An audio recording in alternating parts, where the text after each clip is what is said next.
എസ്.എൻ. സ്വാമി എഴുതി മോഹൻലാൽ ഹിറ്റാക്കിയ narcotics is a dirty business കാലത്തിന് മുന്നേ സഞ്ചരിച്ച ഡയലോഗ്.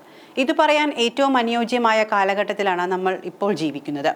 ജൂൺ 26 ലോക ലഹരി വിരുദ്ധ ദിനത്തിൽ നിരവധി പരിപാടികളാണ് സർക്കാർ തലത്തിലും അല്ലാതെയുമായി നടത്തിയത്. 1987 ജൂൺ 26 ആദ്യമായി ഐക്യരാഷ്ട്ര സംഘടന ലഹരി വിരുദ്ധ ദിനം ആചരിച്ചത്.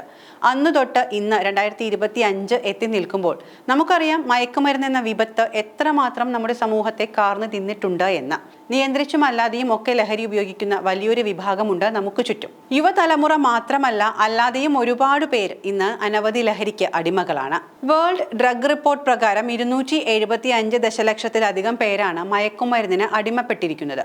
അവിടെയും തീരുന്നില്ല കണക്കുകൾ. 36.3 ദശലക്ഷത്തോളം പേരാണ് നിരോധിത മയക്കുമരുന്നിന്റെ ഉപയോഗം മൂലം വൈകല്യം അനുഭവിക്കുന്നത്. ഇതിലേറെ സങ്കടം ഉണ്ടാക്കുന്നത് സ്കൂൾ വിദ്യാർത്ഥികൾ, നമ്മുടെ കുട്ടികളെ വരെ തന്ത്രപൂർവ്വം ലഹരിയുടെ വഴിയിലേക്ക് എത്തിക്കാനുള്ള അടവുകളുമായി ഒരു ലോബി പുറത്ത് സ്കൂളുകൾക്കടുത്തു തന്നെ പ്രവർത്തിക്കുന്നുണ്ട് എന്നുള്ളതാണ്. പാവം കുട്ടികൾ അവരറിയാതെ ലഹരിക്ക് അടിമപ്പെട്ടു പോവുകയാണ്. അവരെ ഈ വിപത്തിൽ നിന്നും രക്ഷിക്കേണ്ടത് തന്നെയാണ് ഏറ്റവും അത്യാവശ്യമായ കാര്യം. ലോക ലഹരി വിരുദ്ധ ദിനത്തിൽ നോ ടു ഡ്രഗ്സ് 5ാം ഘട്ടത്തിന്റെ ഉദ്ഘാടനം നിർവഹിച്ച മുഖ്യമന്ത്രി ഇതുമായി ബന്ധപ്പെട്ട് പറഞ്ഞ കാര്യങ്ങൾ ഏറെ പ്രശംസനീയം തന്നെയാണ്. കുട്ടികളെ നിരീക്ഷിക്കാനും സംശയം തോന്നുന്നുവെങ്കിൽ അവരുടെ ബാഗ് പരിശോധിക്കാനും അധ്യാപകർ മടിക്കേണ്ടതില്ല എന്ന നിർദ്ദേശം നൽകിയിരിക്കുകയാണ് മുഖ്യമന്ത്രി പിണറായി വിജയൻ. ഇങ്ങനെ ചെയ്യാൻ അധികാരപ്പെട്ടവർ തന്നെയാണ് അധ്യാപകർ. വ്യാജ പരാതിയിൽ കുടുക്കുമെന്ന ഭയം വേണ്ട. ഒരു സമിതിയും ഇക്കാര്യത്തിൽ നിങ്ങളെ കുറ്റപ്പെടുത്തില്ല എന്നും അദ്ദേഹം കൂട്ടിച്ചേർത്തിട്ടുണ്ട്. അന്താരാഷ്ട്ര മയക്കുമരുന്നു വിരുദ്ധ ദിനാചരണത്തിന്റെയും നോ ടു ഡ്രഗ്സ് 5ാം ഘട്ടത്തിന്റെയും ഉദ്ഘാടനം നിർവഹിക്കുകയായിരുന്ന മുഖ്യമന്ത്രി ലഹരിയെപ്പറ്റി വിവരം നൽകുന്നവരെ കുറിച്ചിട്ടുള്ള വിവരം ചോർത്തിയാൽ ആ ഉദ്യോഗസ്ഥർ പിന്നെ സർവീസിൽ ഉണ്ടാകില്ല എന്ന മുന്നറിയിപ്പും നൽകിയിട്ടുണ്ട്. സിന്തറ്റിക് ലഹരി ഉപയോഗിക്കുന്നതിലേക്ക് പുതിയ തലമുറയിൽ ചിലരെത്തിയെന്നത് ആശങ്കാജനകമാണ്. കുറഞ്ഞ അളവിലാണ് എങ്കിൽ പോലും മാരക പ്രത്യാഘാതം ഉണ്ടാക്കുന്നവയാണ് ഇവയൊക്കെ. ഇത് ഭാവി തലമുറയെ ഇല്ലാതാക്കുകയാണ്. ലഹരി മാഫിയ സ്കൂൾ കുട്ടികളെ ലക്ഷ്യമിടുന്നുമുണ്ട്.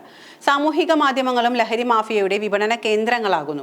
വീട്ടിൽ ലഭിക്കാത്ത സ്വാതന്ത്ര്യവും സ്നേഹവും പുറമേ നിന്ന് ലഭിക്കുന്നുവെന്ന് തോന്നുമ്പോൾ കുട്ടികൾ ചിലർ കെണിയിൽ വീണു പോവുകയാണ്.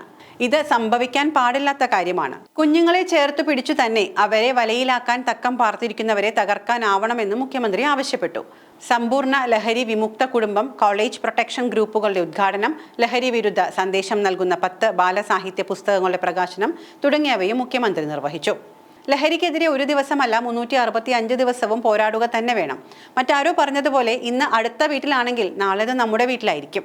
അതിനിട കൊടുക്കാതെ ഒരു മക്കളും ഈ ചതിക്കുഴിയിൽ വീഴാതെ നമുക്ക് കാക്കാം.